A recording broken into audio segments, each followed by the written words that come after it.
This is Hemant Mehta. If you like what you're listening to, please consider making a contribution at patreon.com/friendlyatheistpodcast. Maggie Rowe grew up as an evangelical Christian in the suburbs of Chicago, and for reasons we'll get into, when she was 19, she landed in a Christian mental health center where she spent 3 months. While parts of that experience were disturbing, some of it actually helped her eventually walk away from the faith. She's now a comedy writer who has worked on shows like Arrested Development, and she's currently working on a Netflix series called Flaked, which is about to start its 2nd season. Her new book is called Sin Bravely, a Memoir of Spiritual Disobedience. Maggie, thank you so much for being with me. Let me just get right into your story. I'm really curious that you grew up as an evangelical Christian, but if I have your story right, your family wasn't actually all that religious. So how did you end up being really, really religious? It's an excellent question. Yes, my parents were very moderate Christians. I went to Sunday school, however, and my teacher, Miss Trimley, told us to imagine the worst thing that you could ever imagine happening. And I imagined my parents dying and it somehow being my fault, like I'd forgotten to refrigerate the milk and given it to them or something. And then she said, now imagine that feeling going on forever and ever and ever and ever and ever, and that's hell. And my anxiety just I was terrified. And Miss Trimley told us that the good news was that we could be saved from this fate by accepting Jesus into our heart. But the only catch was we had to mean it sincerely, and we had to be on fire for the Lord. And I didn't, you don't get a certificate in the mail, so I must have said that prayer, 10,000 times through just trying to manufacture enough faith, enough belief so that it took, so that the conversion counted and I was seen worthy in the eyes of the Lord. And no matter how many times my parents reassured me, I couldn't be completely convinced because I'd seen that my parents had been wrong about things before. They thought that Joker's Wild came on after Tic-Tac-Toe and it actually came on before. So they had proven themselves to be flawed in some ways. And I just couldn't trust their assurances. And how old were you when all of this was happening? Started when I was 5. I accepted Christ when I was 5. Okay, so just to be clear, your parents, they were religious, they were Christian, but not like super hardcore. But the church you went to had like a Sunday school, and that's where you kind of learned about all this hellfire sort of stuff. Yep, that's when I glommed onto it. And then also, since I was a mature child, of course, my parents would take me to the Sunday night evening service that was with adults. And I would hear the same message there. And for some reason with my parents, it never bothered them. But there was a verse that was, if you are neither hot nor cold, but lukewarm, God will spit you out of his mouth on Judgment Day. And I would hear verses like this, and I was like, I don't know if I feel very lukewarm. I just want to go watch the Brady Bunch and eat nails. That doesn't seem like a girl on fire for the Lord. Yeah, you're not on fire for Jesus, but neither were your parents. So what did you think was going to happen to them? That's a good question. For some reason, I always felt like their faith would be enough. And I, had these kind of recurring visions of them going up to heaven and me being pulled down to hell and screaming for them to help, but them not being able to do anything because they were human and this was God's will. And they were sad to see me go down, but there was just nothing they could do. It was really a terrifying image to have as a kid. So you're growing up in this environment, and it sounds like the worst part about all of this church-going experience is you actually fell for what they were telling you. You really believed it, And maybe the reason other kids don't experience the same thing you did is that even they kind of temper what they're learning in these schools, in the Sunday school. Like, all right, I'm going to hell, but it's not going to be like that bad. Or even if I feel like I would have had an easier time if growing up, if my parents had been hypocrites or had clearly demonstrated that, that they didn't believe, but they believed it and they were wonderful people. So it made it very hard to doubt it or separate myself from it. Sure. So one of the things that I've heard atheists say is that, and it's controversial even among other atheists, it's that teaching kids about hell or that they're going to suffer for all of eternity, whether or not, they're literally on fire, is that teaching kids about hell is a form of psychological abuse. And it sounds like from what you're telling me, that seems pretty fair to say in your case. Is that accurate? Yeah, I think it is accurate.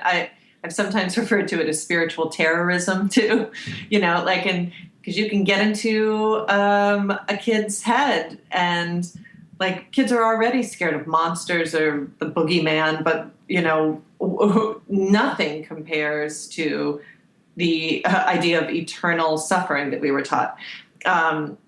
St. Augustine actually had a quote about it that he called it the abominable proposition. And really, to me, it is the most abominable proposition that you could put out there. Yeah. I do know atheists who say, I don't mind my kids hanging around, religious people, religious relatives, but if they introduced hell into the conversation, they are not seeing my child again. And part of me thinks, oh, that seems kind of extreme, but there's kind of a reason they're putting that out there. That's great. I feel like that should be every parent's attitude. So when you went to middle school, you were 5 when all this happened. When you went to school, were you going to public school, public high school, public college? I was going to public high school, and I was taught that we needed to witness or, proselytize, try to convert people to Christianity, which was the last thing that I wanted to do. I didn't want to tell people that I thought I was having a terrible time with this. But why? Because of this kind of constant fear of hell, but I felt that I must convert or witness to people because that's clearly what it says in the Bible. Christians are to be fishers of men is the term. So, I would do the thing where I'd try to, work Bible verses naturally into conversation and, be like, there was one, I had a crush on this one boy, and I talk about in my book, but that I loved him so much, but I was like, gosh, if I love this guy, of course I should witness to him. He's going to be going to hell. Right. So, we were at the beach one day and I was like, Jesus said that your sins are as numerous as the grains of sand on the beach and your iniquities spread as far as east is from west. And, of course he didn't want to talk to me again. It just ruined the whole thing. But not exactly a pickup line. Yeah, not a great pickup line. No. I think I once heard Penn Jillette say something like, who is an atheist, and he said, look, if you really believe this stuff, if you really believe I'm going to hell, I would I'm paraphrasing here, I would be really upset and angry if you didn't proselytize to me. It's kind of a form of love in that weird sort of way. Absolutely. And, Penn Jillette was in this show that I created called Hollywood Hell House. Have you heard of hell houses before? Unfortunately, I have. So those are the Halloween things they set up so that people can go through and realize how horrible life would be if they didn't have God in their life. Exactly. So it's like a haunted house, and kids go through the different rooms and you see different examples of sin. So you see a girl going to a rave, you see a girl getting an abortion, you see 2 gay men getting married, you see someone who is Jewish. And then when you get down to the end of the haunted house, you see all of those people burning in hell and screaming in agony. Fun for the whole family. Yeah, it's great, great. Yeah, great fun, especially for kids. But what I did was I pretended that I had a youth group in Hollywood, and I contacted the creator of these hell houses and got a kit of how and the script and how to do everything. So at the Center for Inquiry, which is an atheist organization here in Hollywood, I put up a hell house. And Penn Jillette played Satan. Bill Maher played Satan for some of it, and Andy Richter was Jesus. And the whole idea was just to show people living here like this very dangerous practice that's being put out there. That's hilarious and still kind of frightening that people, well, it's sad that it's exposing them to, look, this is happening in a lot of places. It's not just us. And in Orange County, not even that far from us, 2 hours south of here. So to get to the crux of your book, you actually went to a Christian rehab center for a few months. What brought that on? It was a mental health center, I think. What made you go there? Because I think you went voluntarily. I went totally voluntarily, yes, and it was not a lockdown thing. Basically, it's an odd kind of turning point, but it's true. When I was 19, when I was in college in Ithaca, I went to see a screening of Akira Kurosawa's film Dreams, just this Japanese art house film, but it dealt with these ideas of sin and retribution.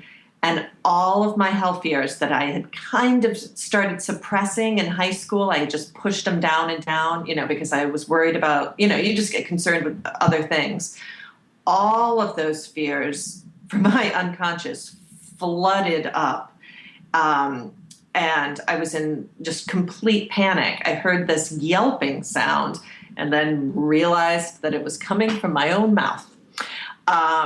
And I went out of the theater. My boyfriend, who I had started having sex with, which was a big trick, I broke up with him. I said, I can't have sex anymore. I need to recommit myself to Jesus. I've made a terrible mistake. But I couldn't, after seeing that film, shake the idea that I might be going to hell. And the reason that I chose an evangelical facility to go to, my parents found it for me, was I felt like anywhere else they would just say, hell's a scare tactic from the Middle Ages, move on, grow up. If you went to like a secular facility, they wouldn't accommodate your beliefs there probably. Right. And that wouldn't have helped me. So I needed to get counseling from within the faith. And I had some terrible therapists and one wonderful therapist. But my terrible therapist, a woman named Bethany, when I told her that I would get so upset worrying about my salvation that I would throw up, she just immediately determined that I was bulimic and I thought I was fat. And I tried to explain. I'm like, no. I'm so not worried about my weight. So not worried about that. And her little line that makes me laugh now, it didn't make me laugh then, but she was like, regurgitated stomach acid will strip the enamel from your teeth. And I think you should save those pearly whites for the pearly gates. Oh, my God. So she and other therapists had like this kind of, a diagnosis that they immediately wanted to slap on me. And I was like, no, I'm really just scared of going to hell. Like, that is it. I feel like the rule, I'm not a therapist, but therapy 101 ought to be, if your client tells you this is what's wrong, you should pay attention to that. Right. And what she did was she was like, a very common feature of bulimia is denial. So the more that I denied it, the more in her mind it was making her point more valid rather than less. You can't win. Couldn't win with that one. So you had a lot of therapists, unfortunately, like her, but you had one good one? I had a wonderful therapist named Dr. Benton. And he told me this idea. It was from Martin Luther. And the quote was, sin bravely, in order to know the forgiveness of God. And basically, his advice was, don't worry about any sins. Go out there, do whatever you want. Follow your own conscience. It's more important that you believe that you are safe and that you are not going to be punished than that you follow the letter of the law. Wow. And that was really the thing that kind of started my journey to recovery. So you didn't suddenly lose your faith, but all of a sudden this rigid, fundamental beliefs that you held, that kind of loosened up a bit, like the first domino had fallen.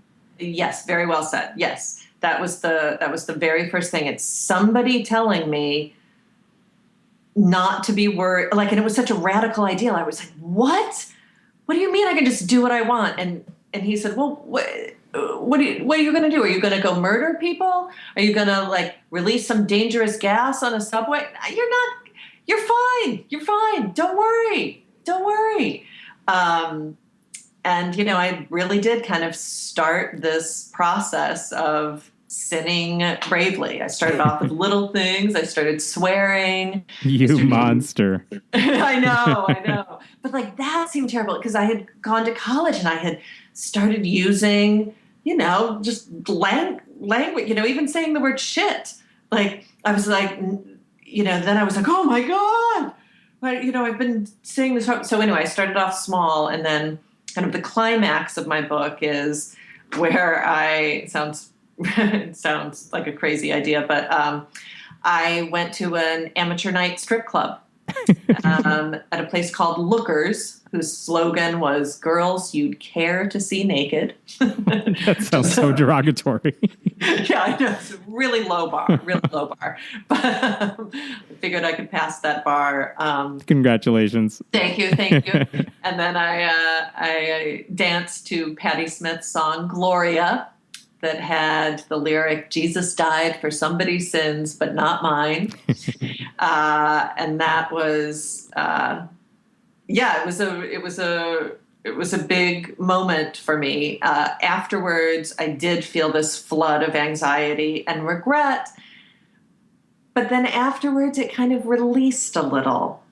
It really did have the effect. It's like, if you're afraid of going on an airplane and you expose yourself to that, you actually do it, you acclimate to it. And that's what kind of happened in my case. I think if I remember correctly, I used to pray every night. And the first night when I started having doubts, that I went to bed one night and I didn't pray, and I woke up and I'm like, this is weird because I feel the same, and like there's no scars on my body or something. Right.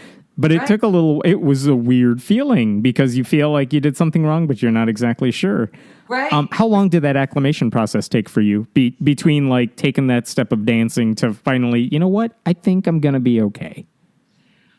7 years. Okay. It was a long period then until you felt really comfortable. It was a long period. It might even been even more than that. Yeah, it really, really stayed with me. It was a really hard thing to shake. It was just so imprinted in my brain. There's a verse from Proverbs that is, etch the word of God into a child's mind, and it will be long before it will become unetched or, or dissolved. I can't remember the exact language, but it was. There's also training up a child, and evangelicals are known to have that like 4 to 14 window. Get them when they're young because it's much harder to get away from it then. Yep. How did you go? It sounds like this experience, not just at the mental health center, but everything leading up to it and right after it, it sounds so traumatic in some ways. And yet now you're writing for comedy shows, and you're in this career where you're writing and you're using your experience to be funny. It seems like such a leap. How do you make that leap? Yeah, it was a long the anxiety about it really did stay for quite a long time. The process was very gradual. One thing that I started doing that certainly would have been against what my Sunday school teachers would have taught was I started picturing God as a woman. I pictured a female entity. That idea kind of let me believe in a more loving idea of God. And then as time went on, I stopped thinking of God as being some sort of outside entity at all and started picturing God or goddess or, a higher consciousness as being part of myself. So instead of praying to like some outside creature or deity, I would kind of try to connect to my higher self. And that's kind of the idea that was able to kind of pull me out of it a little bit. Do you have a label that you call yourself now?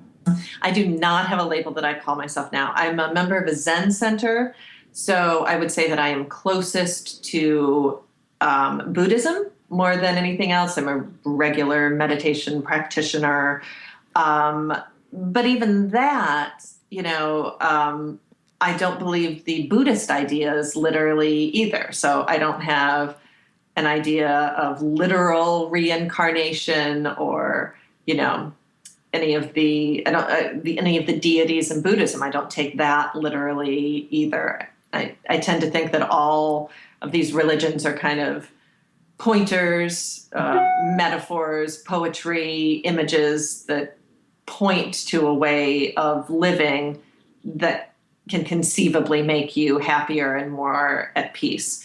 So there's no religion that I take literally. So you follow kind of the philosophical side of it, if not the religious side of it. Yeah. And just the practice of meditation has helped me tremendously. That was one of the things that Dr. Benton, the therapist that I had there, had told me was just sit down and watch your thoughts. Like you can be separate from them. You can connect to this part that's separate from these rolling obsessions. Because all day long, I was just going through verses in my head and weighing, trying to figure out, am I really saved? Am I not? And he was like, you are not that thinking mind. You are something bigger than that. So that idea was helpful for me. Do you know if he's read the book? No, and I've really tried to get in touch with him, and I have not been able to. Okay. I mean, I only knew his last name, Sure. I kind of, part of me wonders how he even got a job in a center like that when so many of his colleagues seem like they weren't as open-minded. I know. I'm actually developing for Showtime a pilot based on my book. And if it does go to series, his role will kind of be as a double agent where he's kind of combating some of these, ideologies and practices that he disagreed with from within the system. That sounds like I feel like you can get a pastor to do that role too, like the subversive pastor who's super charismatic and who's actually nefarious on the inside and trying to change the church from the inside. Yeah. A really positive mission, You're working, if I have this right, you're working on a Netflix show right now called Flaked. Is that correct? Yes. Yes, Flaked. The second season comes out June 15th. Congratulations. So it's starring Will Arnett, who plays a recovering alcoholic in Venice, California. It's a comedy. And, it sounds like it. Yeah. I have a question, and I don't mean this. As I'm thinking of this question, it's going to come off in the wrong way. I don't want it to. But as someone who hasn't been in a writer's room, no doubt it is important to have a diversity of voices who can, have different types of input into the storylines and everything. And I'm guessing you're probably surrounded by a lot of people who are not very religious or who didn't really grow up in that same environment that you did. And I'm really curious, what can someone with an evangelical background bring to that comedy room that maybe your colleagues can't? That's a good question, too. I would say I do still have these ideas from the Bible that are kind of powerful myths kind of ready at hand. And I'm not taking credit for this part of Flaked at all, but I did, kind of push and believe in the kind of redemptive nature of the storyline. This kind of idea of, the main character is kind of exiled and then, as an alcoholic, and he does kind of find some higher power in a sense. But I do feel like I've been trained in myth and mythic storytelling in some ways. And I feel like maybe that's something that I bring to the table. I've also done every freaking new age religious thing in the world. So the episode that I wrote for Flaked involves a guy who starts his own religion. Which is kind of based on a guy who actually did start his own religion in Venice, California. But I feel like I'm well equipped and know that world pretty well too. And then if you're doing that and you're among a lot of writers and you've worked with a lot of shows, written a lot of ideas for shows and everything, what do you think comedy writers in general seem to get wrong about religion when they write about it, when they talk about it in stand-up or anything like that? Do you feel that they're ever unfair to religious people or religion in general? Because it's so easy to make fun of it. I mean, it's so powerful, so it's a subject for so many people. But where do they get it wrong? Totally. Well, I feel like there are people like my parents that are actually have really benefited from their faith. So it's not as this simple black and white thing. And I know even like Penn Jillette, who's, wonderful to do my show, and I really appreciated it.